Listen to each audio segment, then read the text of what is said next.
O ministro Alexandre de Moraes decretou no sábado, dia 22 de novembro, a prisão preventiva do ex-presidente Jair Bolsonaro por ameaça à ordem pública. Você vai ver no programa de hoje a repercussão da prisão de um homem fragilizado que enfrenta as sequelas do atentado que sofreu em Juiz de Fora em 2018.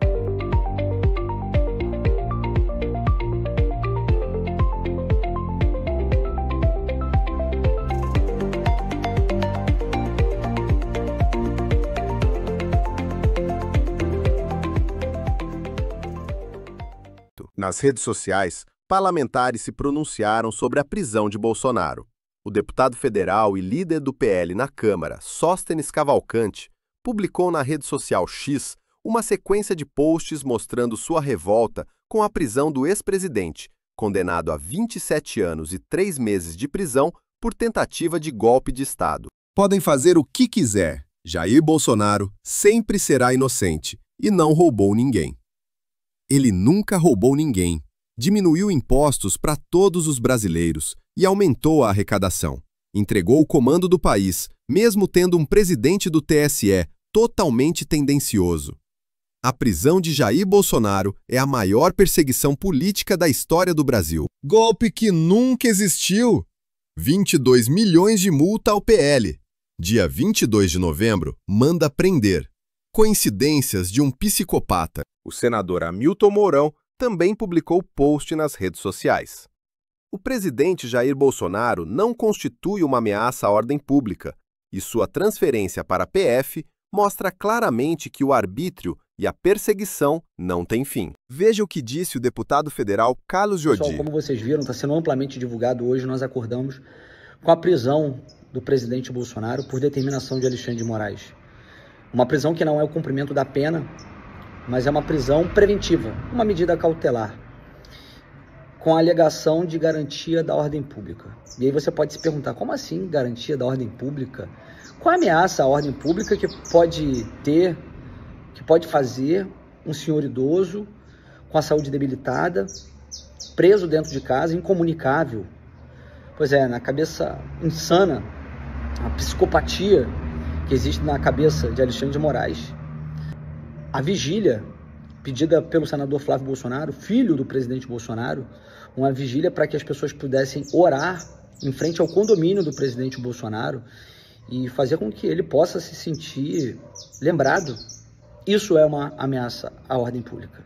A verdade é que Alexandre de Moraes, ele quer que Bolsonaro morra esquecido, que ninguém fale dele, que você não fale dele, que nós não falemos dele e que ele sofra caindo no esquecimento, mas ele não vai cair no esquecimento. Esse é o momento de nos unirmos pelo presidente Bolsonaro em oração e nos movimentarmos, nos mobilizarmos para que essa injustiça cesse. Ninguém pode sofrer dessa forma com tanta crueldade e covardia, sobretudo um presidente, um ex-presidente do Brasil, honesto, uma pessoa que se dedicou pelo povo brasileiro. Nós já estamos estudando quais são as medidas que vamos tomar. Muitas pessoas já dizendo que estão indo para Brasília. Vamos nos mobilizar para que o presidente Bolsonaro não sofra essa crueldade que está sendo feita por Alexandre de Moraes, por vingança pessoal. A situação envolvendo o ex-presidente Jair Bolsonaro e a decisão do ministro Alexandre de Moraes sobre a prisão preventiva é complexa e envolve várias nuances legais e políticas. A alegação de que Bolsonaro teria descumprido medidas cautelares é uma questão de direito e que não foi comprovada para justificar essa prisão. Marcelo Campos. As prisões preventivas geralmente são solicitadas para evitar que um indivíduo apresente risco à ordem pública, à investigação ou à própria segurança da vítima. No caso do Bolsonaro, esse argumento não faz o menor sentido. Uma vigília com homens, mulheres e crianças rezando em frente ao condomínio do ex-presidente não incitam a desordem ou violam qualquer decisão anterior. E esse foi o argumento usado no pedido que estava pronto desde sexta-feira. Eu acho que esse tipo de atitude do ministro Alexandre de Moraes é que pode desencadear uma reação por parte dos apoiadores dos presidentes, sobretudo por seu estado delicado de saúde. Como o ministro está obcecado por calar o ex-presidente, ele deve estar achando que o Bolsonaro poderia adotar aí a mesma estratégia do deputado Alexandre Ramagem, que saiu do país e foi para os Estados Unidos. Só que ele é a única pessoa que está em prisão domiciliar no Brasil, com a casa vigiada pela Polícia Federal 24 horas por dia e com policiais na frente e nos fundos da casa. Além disso, seu estado de saúde é delicado e pode se agravar aí de uma hora para outra. A gente não consegue saber se isso que está acontecendo é vingança ou é justiça. A independência do judiciário é um princípio muito importante, mas os casos do dia 8 de janeiro, que envolvem aí civis, militares e políticos, têm feito muita gente questionar se algumas decisões podem estar sendo influenciadas aí por interesses pessoais ou políticos. Mas no próprio sábado surgiu a informação de que a decisão de Alexandre de Moraes foi sustentada por informações daquele Centro de Monitoração Integrada do Distrito Federal, que indicaram a quebra do equipamento de monitoramento eletrônico. E isso aconteceu exatamente à 00:08 daquele sábado. Só que, como eu disse, a ordem de prisão era de sexta-feira e a tentativa de violação da tornozeleira ainda não tinha acontecido. Esse fato é considerado aí uma tentativa de fuga por parte do ex-presidente, gerou aí intensa discussão sobre as ramificações políticas e sociais envolvidas. Essa violação da tornozeleira parece que não faz muito sentido, porque a prisão só ocorreu às 6 da manhã. Veja bem, se uma pessoa rompe a tornozeleira com a intenção de fugir, ia fazer isso imediatamente, porque senão não daria tempo para a polícia agir. Mas se a polícia vigia a casa do ex-presidente 24 horas por dia, assim que o alerta do rompimento foi dado, eles poderiam ser avisados e tomar as providências assim que fossem acionados.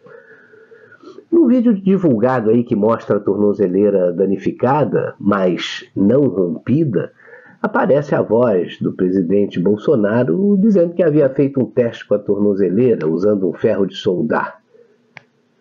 Poderia ser até para evitar a escuta, quem sabe. Só que esse não foi o motivo da prisão, como algumas emissoras de TV estão divulgando. O motivo está na ordem de prisão, e foi a vigília de oração convocada pelo filho Flávio Bolsonaro, que, ao que tudo indica, vai ser o próximo perseguido da família. Veja que se o motivo da prisão fosse o rompimento da tornozeleira, o ministro Alexandre de Moraes não precisaria justificar nada. Essa realmente seria uma violação da cautelar.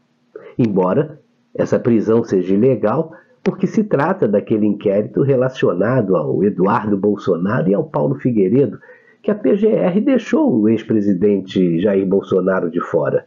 Portanto, por esse inquérito, ele não poderia continuar preso. Estranho, né? Aliás, tudo relacionado a esse caso é muito estranho. E até o ministro Luiz Fux